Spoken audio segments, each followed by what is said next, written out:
Good morning વિદ્યાર્થી મિત્રો, કેમ છો? મજામાં? રોજનું રોજ તૈયાર કરતા જશો. મિત્રો, ધોરણ 12 ભૌતિક વિજ્ઞાન પાઠ 12 પરમાણુઓના પ્રકરણની વાત કરીએ છીએ. પહેલાં અને બીજા લેક્ચરમાં થોડું કંટાળાજનક બાબત હતી. મેં તમને સારી રીતે સમજાવવાનો પૂરેપૂરો પ્રયત્ન કર્યો છે. તમે એનો અભ્યાસ પણ કરી લીધો હશે. યાદ રાખવા જેટલી બાબતો તમે યાદ રાખી પણ હશે. પરંતુ હવેથી જે પ્રશ્નો આવે છે એ થોડા મેથેમેટિકલ ટાઈપના છે, જે આપણે ઓછી મહેનતે સારી રીતે યાદ રહી જશે મિત્રો. અને એ બહુ અગત્યના પ્રશ્નો પણ છે. જોઈએ મિત્રો, આજનો પ્રશ્ન ઇલેક્ટ્રોન કક્ષાઓ. પરમાણુમાં ઇલેક્ટ્રોન જુદી જુદી કક્ષાઓમાં ન્યુક્લિયસની આજુબાજુ ફરે છે. આમ તો આપણે નિયમ પ્રમાણે કોઈ પદાર્થ જો આપણી આજુબાજુ ગોળ ગોળ ફરે તો એ ત્યારે જ ફરી શકે કે જ્યારે એને કેન્દ્ર તરફ ખેંચતું કોઈ કેન્દ્રગામી બળ હોય. જો તમારે પથ્થરને ગોળ ગોળ ઘુમાવવો હોય તો દોરી સાથે બાંધીને તમે આમ ઘુમાવો તો વાસ્તવમાં દોરી દ્વારા તમે પથ્થર ઉપર કેન્દ્ર તરફ ખેંચતું કેન્દ્રગામી બળ લગાવો છો. જો એ કેન્દ્રગામી બળ ના લાગતું હોત તો પથ્થર ક્યાંય ફંગોળાઈ ગયો હોત. સૂર્યની આજુબાજુ ગ્રહો ફરે છે તો ત્યાં દોરી નથી બાંધેલી, પણ સૂર્ય દ્વારા ગ્રહો ઉપર લાગતું ગુરુત્વાકર્ષણ બળ સૂર્ય દરેકને પોતાના તરફ ખેંચી રાખે છે, અને ગુરુત્વાકર્ષણ બળ ત્યાં કેન્દ્રગામી બળનું કામ કરે છે. તો આપણા ન્યુક્લિયસની આજુબાજુ ઇલેક્ટ્રોનો ગોળ ગોળ કક્ષાઓમાં ફરે છે, તો એની વાત આજે આપણે કરવી છે મિત્રો. રુધરફર્ડના પરમાણુ અંગેના ન્યુક્લિયર મોડેલમાં આપણે જોયું કે કોઈ પણ પરમાણુના કેન્દ્રમાં ન્યુક્લિયસનું સમગ્ર દળ, પરમાણુનું સમગ્ર દળ એ ન્યુક્લિયસમાં એકઠું થયેલું હોય છે. એ ભાગ દળદાર હોય છે અને એ ભાગ ધનવીજભારિત હોય છે. અને ધનવીજભારિત ન્યુક્લિયસની આજુબાજુ કક્ષામાં, જે તે કક્ષાઓમાં, નિયત કક્ષાઓમાં ઇલેક્ટ્રોન ફરતા હોય છે. જો આપણે હાઇડ્રોજનની વાત કરીએ મિત્રો, તો હાઇડ્રોજન માટે પરમાણુ ક્રમાંક Z તો 1 હોય, એટલે એના ન્યુક્લિયસમાં એક પ્રોટોન હોય. પ્રોટોનનો વિદ્યુતભાર +E, અને આ કક્ષામાં પણ એક ઇલેક્ટ્રોન હોય. ઇલેક્ટ્રોનનો વિદ્યુતભાર પણ પ્રોટોનના જેટલો જ હોય. ધારો કે આ કક્ષાની ત્રિજ્યા R છે, તો આ ઇલેક્ટ્રોન આ કક્ષાની આજુબાજુ, ન્યુક્લિયસની આજુબાજુ R ત્રિજ્યાવાળી કક્ષામાં પરિભ્રમણ કરે છે. આ આખો પરમાણુ ગોળો વિદ્યુતની દ્રષ્ટિએ તટસ્થ હોય, કારણ કે અહીં જેટલો ધન વીજભાર હોય એટલો જ અહીં ઋણ વીજભાર હોય. અહીંયા પ્રશ્ન એ થાય કે જો આ ગોળ ગોળ ફરે તો એને ફરવા માટે જરૂરી એવું કેન્દ્રગામી બળ, તો આ કેન્દ્રગામી બળ કોણ ઉત્પન્ન કરશે? શું એ દોરી બાંધેલી છે? તો ના. શું એ ગુરુત્વાકર્ષણ બળ લાગે છે? તો ના. પણ આપણે જાણીએ છીએ કે આ ન્યુક્લિયસનું ધન વીજભાર અને ઇલેક્ટ્રોન ઋણ હોય, તો ધન શું કરે? ઋણને આકર્ષે. તો આ ન્યુક્લિયસના ધન વીજભાર દ્વારા ઇલેક્ટ્રોન ઉપર લાગતું કુલંબીય આકર્ષણ બળ ન્યુક્લિયસના ધન વિદ્યુતભાર દ્વારા ઇલેક્ટ્રોન પર લાગતું કુલંબીય આકર્ષણ બળ, આ જ બળ આ વર્તુળમય ગતિ માટે જરૂરી એવું કેન્દ્રગામી બળ ઉત્પન્ન કરશે. તો આ આકર્ષણ બળ જ કેન્દ્રગામી બળનું કામ કરશે. તો જો અહીંયા કેન્દ્રગામી બળ, ધારો કે ઇલેક્ટ્રોનનું દળ એમ હોય, કક્ષાની ત્રિજ્યા R હોય, એનો કક્ષામાં ફરવાનો વેગ v હોય, તો કેન્દ્રગામી બળનું સૂત્ર mv²/r. અને આ બે વચ્ચે લાગતા કુલંબીય બળનું સૂત્ર તો યાદ કરો, કુલંબીય બળ F બરાબર, જે વિદ્યુત બળ કહેવાય, અને કેન્દ્રગામી બળ Fc કહેવાય. તો કુલંબીય બળનું સૂત્ર K Q1 Q2/r². આ સૂત્ર પડે. તો K ના લખવું હોય તો Kની જગ્યાએ 1/4πε0.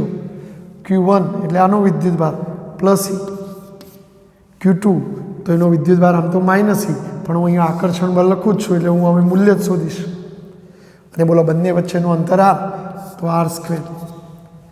તો હાઇડ્રોજન માટે એક જ પ્રોટોન હોય, બરાબર, એટલે ઝેડની કિંમત 1 થઈ જાય. એટલે આપણે આવું લખીશું 1/4πε0 બંને વિદ્યુતભારોના ગુણાકારના સમપ્રમાણમાં તેમની વચ્ચેના અંતરના વર્ગના વ્યાસ પ્રમાણ. જો એક r ઉડાડી દો તો આપણું સૂત્ર આ બાજુ વધશે mv², તો આ બાજુ વધશે E ગુણ્યા E² અપોન 4πε0 r². બરાબર છે. તો આપણું સૂત્ર આવું મળશે mv² બરાબર એક r જતો રહ્યો. જો કોઈ વિદ્યાર્થી આના ઉપરથી કક્ષાની ત્રિજ્યાનું સૂત્ર કરતા બનાવે તો r², સોરી એક r ઉડી જશે ને, જો સોરી મિત્રો, અહીંયા એક r ઉડી જશે એટલે અહીંયા માત્ર r જ આવશે. જો rને હું સૂત્ર કરતા બનાવું તો r બરાબર E² અપોન 4πε0 mv² નીચે આવી જાય. rનું સૂત્ર છે કક્ષાની ત્રિજ્યા, અને mv² સૂત્ર કરતાં બનાવો તો આવું સૂત્ર થાય. જો આના ઉપરથી આ કક્ષામાં ફરતા ઇલેક્ટ્રોનની ગતિ ઉર્જા શોધી શકાય. તેથી કક્ષામાં ફરતા ઇલેક્ટ્રોનની ગતિ ઉર્જા કાઇનેટિક એનર્જી, તો બોલો ગતિ ઉર્જાનું સૂત્ર 1/2 mv².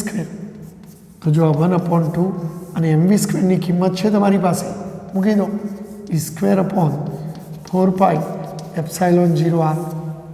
માટે ગતિ ઉર્જા કેનું સૂત્ર આવું બને મિત્રો, E² અપોન 4 દુ 8 8πε0r. તો આમ કક્ષામાં ફરતા ઇલેક્ટ્રોનની ગતિ ઉર્જાનું આ સૂત્ર છે. બોલો ખ્યાલ આવી ગયો તમને? જો તમને એમ કે આનો વિદ્યુતભાર જાણો છો, આનો એ જાણો છો, બંને વચ્ચેનું અંતર જાણો છો, તો સ્થિતિ ઉર્જા પણ શોધી શકાય. તો જો સ્થિતિ ઉર્જા પણ ગણી શકાય મિત્રો. તો સ્થિતિ ઉર્જા U બરાબર k Q1 Q2 અપોન અંતર r. તેથી સ્થિતિ ઉર્જા U બરાબર, ચલો kની જગ્યાએ 1/4πε0. જો સ્થિતિ ઉર્જા ઋણ હોઈ શકે, ગતિ ઉર્જા તો હંમેશા ધન હોય, કારણ કે દળ કદીનું ઋણ ના હોય. વેગ ઋણ હોય તો ઋણનો વર્ગ ધન જ થઈ જાય. પણ સ્થિતિ ઉર્જામાં તો ધન કે ઋણ હોઈ શકે. તો સ્થિતિ ઉર્જામાં જે વિદ્યુતભાર ઋણ હોય એને ઋણ ચિહ્ન સહિત લેવાનું. તો જો આ પ્રોટોનનો વિદ્યુતભાર ધન હોય તો Q1ની જગ્યાએ +E, ઇલેક્ટ્રોનનો વીજભાર ઋણ હોય તો -E, અને બંને વચ્ચેનું અંતર તો r છે. તો જો સ્થિતિ ઉર્જાનું સૂત્ર મિત્રો, તો સ્થિતિ ઉર્જા U બરાબર પ્લસ ગુણ્યા માઇનસ એટલે માઇનસ E ગુણ્યા E² અપોન 4πε0r. તો સ્થિતિ ઉર્જા આવી આવે મિત્રો. જો અહીંયા તમને એમ કે બળમાં સાહેબ કેમ ઋણ ના લીધો, તો ધન અને ઋણ વચ્ચે આકર્ષણ થાય એટલે આકર્ષણ બળ શબ્દ મેં લખ્યો જ છે, એટલે ઋણની હાજરી પૂરી જાય. તો જો આ સ્થિતિ ઉર્જાનું સૂત્ર, આ ગતિ ઉર્જાનું સૂત્ર, માટે જો કુલ ઉર્જાનું સૂત્ર પણ આપણે મેળવી શકીએ મિત્રો. તેથી કુલ ઉર્જા બરાબર ગતિ ઉર્જા વત્તા સ્થિતિ ઉર્જા. કુલ ઉર્જાને યાંત્રિક ઉર્જા E કહેવાય. ગતિ ઉર્જા એટલે કાઇનેટિક એનર્જી, સ્થિતિ ઉર્જા એટલે U. તો જો આપણે kની કિંમત છે મારી પાસે E² અપોન 8πε0r. સ્થિતિ ઉર્જાની કિંમત છે, પણ જો એ માઇનસ છે ભાઈ, એટલે હું માઇનસ E² અપોન 4πε0r લખીશ. તો જો E² અપોન 4πε0r સામાન્ય નીકળે તો અહીં વધશે 1 અપોન, જો E² સામાન્ય નીકળી જો આ નીકળી, પણ હવે 4 નીકળે એટલે હજુ 2 વધે, પ્લસ માઇનસ માઇનસ, અહીં 1 વધશે, અડધામાંથી 1 જાય તો માઇનસ અડધું, અને આ 4 દુ 8 થઈ જશે. એટલે કુલ ઉર્જાનું સૂત્ર માઇનસ E² અપોન 8πε0r થશે મિત્રો. તો આમ કુલ ઉર્જા માઇનસ E² અપોન 8πε0r. હવે જો કુલ ઉર્જા ઋણ આવી એટલે દેવું છે, અને કુલ ઉર્જા ઋણ મળી મિત્રો, તો આનો મતલબ શું થાય? આપણે આવું કહી શકીએ, અહીં ઇલેક્ટ્રોનની કુલ ઉર્જા ઋણ મળે છે, સૂચવે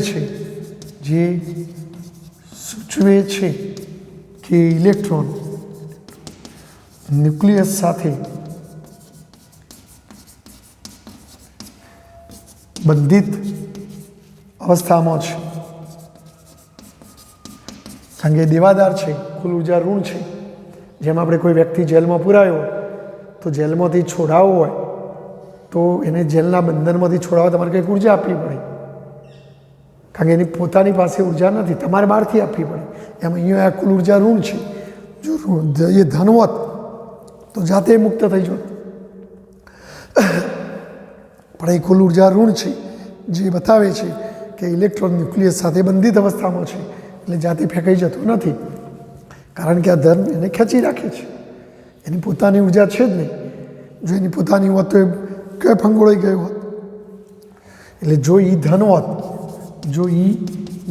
હોત તો ઇલેક્ટ્રોન ન્યુક્લિયસના બંધનમાંથી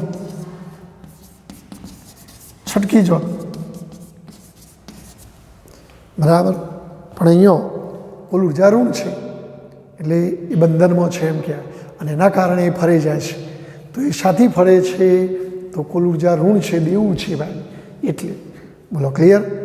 ખ્યાલ આવી ગયો? જેમ કોઈ શેઠના ત્યાં કોઈ વ્યક્તિ નોકરી કરતો હોય, શેઠ પાસેથી 10,000 રૂપિયા ઉછીના લીધા હોય, તો એ નોકર પાસે 10,000 રૂપિયા છે, પણ વાસ્તવમાં એ શેઠનું દેવું છે એના પર, એટલે એના માથે ઋણ છે. એટલે શેઠની ફેક્ટરીમાંથી એને જવું હોય તો જઈ ના શકે, કારણ કે શેઠ એની બોચી પકડે કે ભાઈ પેલા 10,000 રૂપિયા મૂક તો જ તને જવા દો, કારણ કે એ દેવાદાર છે, એટલે એ શેઠના બંધનમાં છે, એટલે શેઠના ત્યાં જ એને કામ કરે જવું પડે. હા, હમણાં તમે બહારથી જો એટલી જ ઉર્જા આપો કે એનાથી વધુ ઉર્જા આપો તો એ દેવું ભરપાઈ કરીને બંધનમાંથી મુક્ત થઈ જાય. માટે ઘણા લોકો આ ઉર્જાને જો તમે આટલી પ્લસ કરો તો એ ઉર્જાને એની બંધન ઉર્જા પણ કહેવાય. બંધનમાંથી મુક્ત થવા માટે જરૂરી ઉર્જા, પણ એ પ્લસ લેવી પડે. જો તમે બહારથી આટલી કે એનાથી વધુ ઉર્જા આપો તો ઇલેક્ટ્રોન ન્યુક્લિયસના બંધનમાંથી છૂટી જાય, કારણ કે એની કુલ ઉર્જા ધન થઈ જાય, તો એ બંધનમાંથી મુક્ત થઈ જાય. જો મિત્રો, આ બધી ઉર્જાઓ વચ્ચેના સંબંધો આપણે મેળવીએ. ચલો, પહેલાં તો તમે સ્ક્રીનશોટ લઈ લેજો, બરાબર છે? આ ગણતરી ઉપરથી આ બધું સ્ક્રીનશોટ લઈ લો. હવે હું જો આ બધી ઉર્જાઓ વચ્ચેના સંબંધો શોધી કાઢીએ. જો આ ગતિ ઉર્જા અને સ્થિતિ ઉર્જા, તો ગતિ ઉર્જા કે ભાગ્યા સ્થિતિ ઉર્જા યુ બેનો ગુણોત્તર લો. તો જો કેનું સૂત્ર E²/8πε0r, અને સ્થિતિ ઉર્જાનું સૂત્ર પણ સ્થિતિ ઉર્જા છેદમાં છે -E²/4πε0r.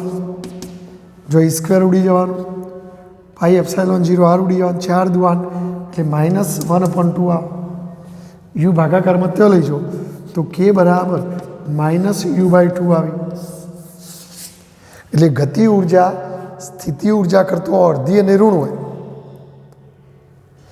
બરાબર છે? ખ્યાલ આવી ગયો? જો પછી કે અને ઈ વચ્ચેનો સંબંધ મિત્રો, તો આ તો બે સૂત્રો જો સરખો છે, E² ના પણ હોય માઇનસ છે, તો અહીંયા k/e લેશો તો -1 આવશે. ઇમ્પ્લાઇઝ ધેટ k બરાબર -e આવશે, કારણ કે કે ઈનો ગુણોત્તર બે પદો સરખો છે, એટલે -1 ગુણોત્તર આવે. અને ત્યાં લઈ જાઓ તો કુલ ઉર્જા ગતિ ઉર્જા સરખી, પણ કુલ ઉર્જા કરતાં એ ઋણ હોય, અને કુલ ઉર્જા ઋણ જ હોય એટલે ઋણ ઋણ ધન થઈ જાય, એટલે ગતિ ઉર્જા ધન થઈ જાય, બરાબર? ચલો, પછી આપણે ઈ અને યુ વચ્ચેનો સંબંધ શોધી કાઢીએ. જો તો આપણે એક કામ કરીએ મિત્રો, ઈ ભાગ્યા યુ કરીએ તો જો ઈનું સૂત્ર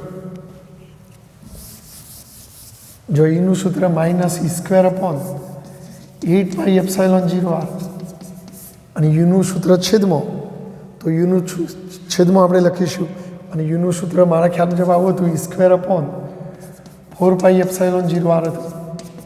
તો જો આ માઇનસ માઇનસ પ્લસ થાય, આ બધું ઉડી જાય તો 1/2 થાય. માટે E/u બરાબર 1/2, તો E બરાબર u/2, બરાબર? તો જો આપણે OMR માટે આવું લખી શકીએ કે કક્ષામાં ફરતા કક્ષામાં ફરતા ઇલેક્ટ્રોન માટે ગતિ ઉર્જા k બરાબર -u/2, ગતિ ઉર્જા k બરાબર -e અને E બરાબર u/2. એટલે આ એક OMR માટે બહુ અગત્યનું છે. કક્ષામાં ફરતા ઇલેક્ટ્રોન માટે આ સૂત્રો યાદ રાખજો. તમને ધારો કે કોઈ OMR પૂછે કે ભાઈ એક પરમાણુમાં કક્ષામાં પરિભ્રમણ કરતા એક પરમાણુમાં કક્ષામાં પરિભ્રમણ કરતા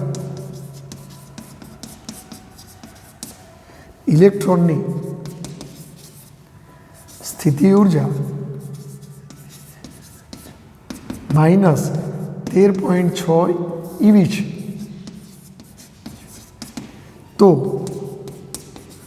તે કક્ષામાં તેની ગતિ ઉર્જા k કેટલી તથા કુલ ઉર્જા કેટલી,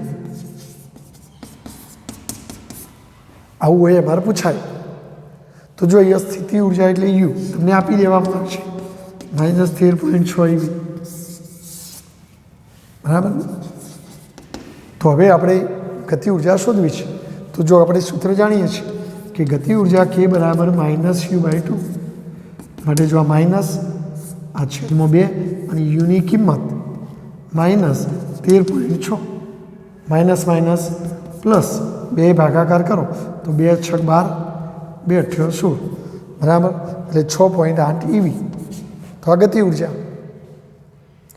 જો કુલ ઉર્જા શોધવી છે તો કુલ ઉર્જા E બરાબર ગમે તે સૂત્ર આપણે u/2 લખશો તો એ ચાલશે, અને આ માઇનસ ચિહ્ન આ બાદ લાઈન લખશો તો એ ચાલશે, અથવા જો ને હું પેલું જ લખું E બરાબર u/2, બરાબર છે. જો Eની કિંમત -13.6/2 એટલે -6.8 eV. જોઈ શકો છો તમે કે ગતિ ઉર્જા ધન છે, કુલ ઉર્જા ઋણ છે, બે ઓખડા સરખા છે, એટલે કેની સરખી ખરી પણ એક પ્લસ એક માઇનસ. તો આવું OMR પૂછાય, સ્ક્રીનશોટ લઈ લેજો મિત્રો. તો આવું OMR તમને આવડવું જોઈએ મિત્રો. તો કક્ષામાં પરિભ્રમણ કરતા ઇલેક્ટ્રોન માટે ગતિ ઉર્જા, સ્થિતિ ઉર્જા અને કુલ ઉર્જા વચ્ચે આવા સંબંધો છે મિત્રો. ચાલો, ઓકે. તો આ પ્રશ્ન પૂછાય તો તમારે આ સૂત્રો સુધી જવાનું છે મિત્રો, બરાબર. આ તો મેં વધારાનું નીટ ગુજકેટ માટે આ સૂત્રો તમને બતાવ્યો છે. જો મિત્રો એક દાખલો, ઉદાહરણ 12.3. પ્રાયોગિક રીતે એમ જણાયું કે હાઇડ્રોજન પરમાણુને પ્રોટોન અને ઇલેક્ટ્રોન, હવે હાઇડ્રોજનમાં તમે જાણો છો કે કેન્દ્રમાં ન્યુક્લિયસ હોય, પણ એનો પરમાણુ ક્રમાંક 1 હોવાથી એના ન્યુક્લિયસમાં એક પ્રોટોન હોય, અને પ્રોટોનનો વિદ્યુતભાર પ્લસ, કક્ષાઓમાં ફરતો એક ઇલેક્ટ્રોન હોય, એનો વિદ્યુતભાર ઋણ. અને આપણે જાણીએ છીએ કે આ ધન ઋણને ખેંચી રાખે માટે ઇલેક્ટ્રોન એના બંધનમાં છે. પણ જો બંધનમાંથી છોડાવવું હોય તો તમારે આટલી ઉર્જા આપવી પડે. એનો મતલબ કે એના માથે આટલું દેવું છે, એટલે આડક રીતે તમને આ કુલ ઉર્જા આપી. તો અહીં ઇલેક્ટ્રોનની કુલ ઉર્જા E બરાબર -13.6 eV. મિત્રો એ રકમમાં તમને આડક રીતે શું કીધું કે ન્યુક્લિયસના બંધનમાંથી એને છોડાવવું હોય તો તમારે +13.6 eV ઉર્જા આપવી પડશે. એનો મતલબ કે એના માથે કેટલું દેવું છે, આટલું દેવું હશે, અને આ ઉર્જાને કુલ ઉર્જા કહેવાય. જો આપણે EV ગણતરીમાં ના લેવાય, EVના જૂલ કરવા પડે મિત્રો. તો EVના જૂલ 1.6 × 10⁻−19, માટે આ બેનો ગુણાકાર -21.76 × 10⁻19. આપણી ચોપડીમાં અહીં 7ની જગ્યાએ 2.17 × 10⁻19 એટલે લગભગ 2.2 કરી દીધું છે, × 10⁻18 જૂલ. તો ઇલેક્ટ્રોનની કુલ ઉર્જા આટલી છે. તો આના ઉપરથી ઇલેક્ટ્રોનની કક્ષીય ત્રિજ્યા ગણો અને વેગ ગણો. તો આપણે જો હવે કુલ ઉર્જાનું સૂત્ર, કક્ષામાં કુલ ઉર્જા એનું સૂત્ર આપણને ખબર છે, -e²/8πε0r. બરાબર મિત્રો, આ સૂત્ર આપણે જાણીએ છીએ. અને જો 1/4πε0 એટલે કે કહેવાય. બરાબર, ખ્યાલ આવી ગયો. અને કે કહેવાય તો આપણે જો અહીંયા ભાગ પાડી દઈએ મિત્રો, તો -e²/8 એટલે 2 × 4πε0 આવે. 8 એટલે 4 દુ 8 અને 1/4πε0 એટલે કે લખાય એટલે માઇનસ, જો આ સ્ક્વેર ખરું છેદમાં 2 ખરા, આ આર ખરા અને 1/4πε જગ્યાએ કે, એટલે આપણે ગણતરી સહેલી બનાવવા માટે. બરાબર. તો હવે મિત્રો આપણે આરને સૂત્ર કરતા બનાવીએ મિત્રો. તેથી કક્ષાની ત્રિજ્યા આર બરાબર -ke²/2 અને ઈ ભાગાકારમાં આવી જશે. માટે જો -kની કિંમત 9 × 10⁹, ઈની કિંમત 1.6 × 10⁻⁹ નો વર્ગ છેદમાં 2 અને ઈની કિંમત -2.2 × 10⁻18. જો માઇનસ માઇનસ પ્લસ થઈ જવાના, કેલ્ક્યુલેટરથી સાદુરૂપ આપજો મિત્રો, તો આ જવાબ 5.3 × 10⁻11 મીટર જેટલો આવે છે. તો આ રીતે તમે કક્ષાની ત્રિજ્યા ગણી શકો. બરાબર, ઓકે. અને હવે વેગ ગણવો છે, તો જો વેગનું સૂત્ર લાવવું છે, તો જો આપણે અહીંયા કક્ષામાં ઇલેક્ટ્રોન ફરો તો આપણે જાણીએ છીએ કે કેન્દ્રગામી બળ બરાબર કુલંબીય બળ. તો જો ઇલેક્ટ્રોનનું દર એમ હોય, કક્ષાની ત્રિજ્યા r હોય, તો કેન્દ્રગામી બળ mv²/r અને કુલંબીય બળ કે q1 q2. કુલંબીય બળનું સૂત્ર યાદ કરો કે q1 q2/r². q1 એટલે પહેલા કણનો વીજભાર, તો એ પહેલા કણનો વીજભાર એટલે પ્લસ. બીજા અહીં જો મૂલ્ય જ લેવાનું, બીજા કણના વિદ્યુતભારનું મૂલ્ય, કારણ કે આકર્ષણ બળ લાગે છે કેન્દ્ર તરફ એટલે, અને અંતરનો વર્ગ. તો જો એક આર તો ઉડી જવાનો, એમને નીચે લઈ દો તો v² બરાબર ke²/r અને આ એમ નીચે આવી જાય. માટે વેગ v બરાબર વર્ગમૂળમાં ke²/rm. જો હવે આપણે સાદુરૂપ આપીએ મિત્રો, તો વર્ગમૂળમાં બોલો કેની જગ્યાએ 9 × 10⁹. જો આપણી ચોપડીમાં કેના બદલે 1/4πε0 લખ્યું તો ગભરાઈ નહીં જવા. ઈની કિંમત 1.6 × 10⁻19 નો વર્ગ. બરાબર.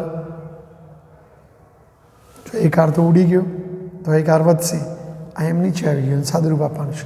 છેદમાં આર, તો આરની કિંમત તમે શોધી કાઢી 5.3 × 10⁻11 અને એમ ઇલેક્ટ્રોનનું દળ 9.1 × 10⁻31.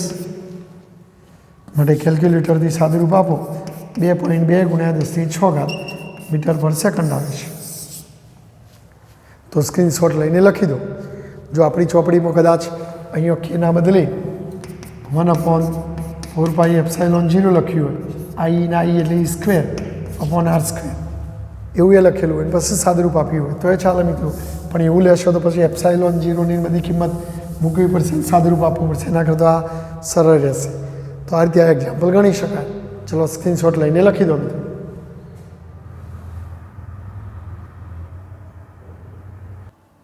જો એક સહેલો દાખલો છે, તમને આલ્ફા કણ પ્રકીર્ણનનો પ્રયોગ, જેમાં સુવર્ણ વર્ક વાપરતા હતા. આપણે યાદ કરો કે અહીંયા સોનાનું પરમાણુ હતું. હવે સોનાનું પરમાણુ ક્રમાંક 79, માટેના ન્યુક્લિયસમાં 79 પ્રોટોન હોય, બાકીના ન્યુટ્રોન હોય. જ્યારે આલ્ફા કણ હતો તો આ બેમાં આ નાનો હતો અને આ મોટો હતો. નાનો જ્યારે મોટાને અથડાય તો નાનાને જ અસર થાય, તો એ નાનો જ આમ આગો પાછું થઈ જાય, મોટાને કંઈ અસર ન થાય. હવે તમને રકમ શું કહેશે કે તમે સુવર્ણ વર્કના સ્થાને ઘન સોલિડ હાઇડ્રોજન વાપરવાનો છે. મિત્રો 14 કેલ્વિન કરતો નીચા તાપમાને હાઇડ્રોજન ઘન સ્વરૂપમાં હોય, તો જો આવો હાઇડ્રોજન વાપરો, એટલે આ સોનાના બદલે હાઇડ્રોજનનો પરમાણુ વાપરો અને અહીંયા આલ્ફા કણ લ્યો,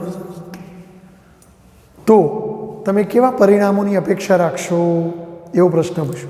હવે જુઓ મિત્રો, અહીં હાઇડ્રોજનની હું પહેલાં વાત કરું તો હાઇડ્રોજનનો પરમાણુ ક્રમાંક 1, એના ન્યુક્લિયસમાં માત્ર એક પ્રોટોન હોય, ન્યુટ્રોન જેવું હોતું નથી. હા, ડ્યુટેરિયમ કે ટ્રિટિયમ લે તો હોય, બાકી સાદો હાઇડ્રોજન 1H1. તો હાઇડ્રોજન પરમાણુના ન્યુક્લિયસમાં ન્યુટ્રોન હોતા નથી, માત્ર એક પ્રોટોન જ હોય. માટે હાઇડ્રોજનના ન્યુક્લિયસનું દર પ્રોટોનના દર જેટલું થાય, 1.67 × 10⁻27. જ્યારે પેલો આલ્ફા કણ, તો આલ્ફા કણ એટલે હિલિયમનું ન્યુક્લિયસ, તો એના ન્યુક્લિયસમાં 2 પ્રોટોન હોય અને 4માંથી 2 જાય તો 2 ન્યુટ્રોન હોય. તો આ 4 કણો હોય અને દરેક પ્રોટોનનું દર 1.67 × 10⁻27 એટલું, ન્યુટ્રોનનું પણ લગભગ એના જેટલું છે. તો 4 કણોનું 4 ગણું થાય. માટે આલ્ફા કણનું દર આટલું થાય, પેલાનું આટલું થાય. બેમાં બોલો કોનું દર વધારે મિત્રો? આલ્ફા કણ. તો આમાં આલ્ફા કણનું દર હાઇડ્રોજનના દર કરતો વધારે છે. એટલે હવે આ આલ્ફા કણ છે મોટો અને હાઇડ્રોજન છે નાનો. તો હવે જ્યારે મોટો નાનાને ટકરાવા જાય તો આને જ અસર થાય, આને કંઈ ના થાય. એટલે આ સીધો જાય. પહેલાં શું થતું હતું? આ મોટો હતો એટલે તમારો આલ્ફા કણ પ્રકીર્ણન પામી જતો હતો, જ્યારે અહીંયા સીધો જતો રહેશે. તો આમ આલ્ફા કણનું દર હાઇડ્રોજનના દર કરતો વધારે હોવાથી હેડ ઓન સંઘાત દરમિયાન આલ્ફા કણ એથરાઈને કંઈ પાછો આવશે નહીં, પાછો ફેંકાશે નહીં, પણ એ સીધો વિચલન પામ્યા વગર જતો રહેશે. કો તો હાઇડ્રોજનને ભેદીને જતો રહે, કો તો હાઇડ્રોજનને ખસેડીને એ જતો રહેશે. તો એ પરિણામ આવું આવશે. જ્યારે પહેલાંમાં શું હતું? સોનાનું ન્યુક્લિયસ હતું એટલે ભારે હતું, અને ભારે હોય તો શું થાય? એ એમના એમ આલ્ફા કણને જ આગા પાછા થવું પડે. જ્યારે અહીંયા હાઇડ્રોજનના આગા પાછા થવું પડશે, આલ્ફા કણને કશું થશે નહીં. તો આવો પરિણામ આપણને મળશે. જો મિત્રો, પહેલો દાખલો સ્વાધ્યાયનો દાખલા નંબર 12.1 કેટલીક ખાલી જગ્યાઓ આપી છે, જે આપણે પ્રસ્તાવનાના જે પ્રશ્નો ભણ્યા અને એમાં જેને ડીપમાં લખાણ વાંચન કર્યું હોય એને લગભગ આમાં ખ્યાલ આવી જ જશે. થોમ્સનના મોડેલમાં પરમાણુનું પરિમાણ, રુધરફર્ડના પરમાણુ મોડેલના પરમાણુના પરિમાણ, ખાલી જગ્યા. શું આના કરતો પહેલાંનું મોટું છે કે જુદું નથી કે કરતો ઘણું નાનું છે? તો પરિમાણ તો લગભગ સરખું જ છે, એટલે થી જુદું નથી. એટલે આમાં જવાબ આવ્યો થી જુદું નથી. બીજામાં ખાલી જગ્યાની ધરાવસ્થામાં ઇલેક્ટ્રોન સ્થાયી સંતુલનમાં છે, તો થોમ્સનનું, તો એ થોમ્સન મોડેલનો જવાબ આવે. એટલે આ પહેલો જવાબ છે અહીંયા આવે. જ્યારે રુધરફર્ડ મોડેલમાં, તો એ રુધરફર્ડ મોડેલ આવે. તો એમાં ઇલેક્ટ્રોન કોઈ ચોખ્ખું બળ અનુભવે છે, કારણ કે રુધરફર્ડે કીધું કે ન્યુક્લિયસનો ધનવીજ ભાર ઇલેક્ટ્રોનને ખેંચે એટલે બળ અનુભવે. તો આમાં આ રીતે જવાબ આવે. પહેલામાં થોમ્સન, બીજામાં રુધરફર્ડ. ત્રીજું, ખાલી જગ્યા ઉપર આધારિત પ્રચલિત પરમાણુનું ભાગ્ય જ પડી ભાગવાનું છે, તો આમાં રુધરફર્ડ મોડેલનો જવાબ આવે છે. બરાબર, રુધરફર્ડ મોડેલ. કારણ કે એમાં આપણે ભણીશું કે ભાઈ કક્ષામાં ઇલેક્ટ્રોન જઈને પડી ભાગે છે. ચલો, આમાં 2 ખાલી જગ્યામાં પરમાણુ લગભગ સતત દર વિતરે. તો થોમ્સને પોતાના તરબૂચ મોડેલમાં કીધું કે પરમાણુનું દર બધા સતત રીતે વિતરિત થયેલું હોય છે. જ્યારે એટલે પહેલામાં થોમ્સન જવાબ આવશે. અને રુધરફર્ડે શું કીધું કે મોટા ભાગનું દર અહીંયા હોય અને બહાર ફરતું ઓછું હોય, એટલે આ અસતત દર છે. તો ખાલી જગ્યામાં પરમાણુ ખૂબ જ અસતત દર વિતરણ ધરાવે તો એમાં રુધરફર્ડ આવે. એટલે અહીંયા રુધરફર્ડ જવાબ આવે મિત્રો. પહેલી ખાલી જગ્યામાં થોમ્સન મોડેલ આવે, આમાં રુધરફર્ડ મોડેલ આવે. અને ખાલી જગ્યામાં પરમાણુનો ધન વિદ્યુત ભાર લગભગ બધું જ દર ધરાવે છે, તો બંને મોડેલમાં એ વાત હતી. તો આમાં બંને મોડેલ જવાબ આવે. તો આ રીતે આ ખાલી જગ્યાઓ પૂછાય તો એક ગુણમાં તો ધ્યાન રાખજો મિત્રો. બરાબર છે. પહેલામાં આ જવાબ આવે, બીજામાં અહીં થોમ્સન મોડેલ આવે, અહીં રુધરફર્ડ મોડેલ આવે. અહીંયા મિત્રો આમાં રુધરફર્ડ મોડેલ જવાબ આવશે. આની અંદર થોમ્સન મોડેલ, એ રુધરફર્ડ મોડેલ આવે, અને આમાં બંને મોડેલ આવે. ઓકે, તો આ એક દાખલો પણ યાદ રાખી લેશો.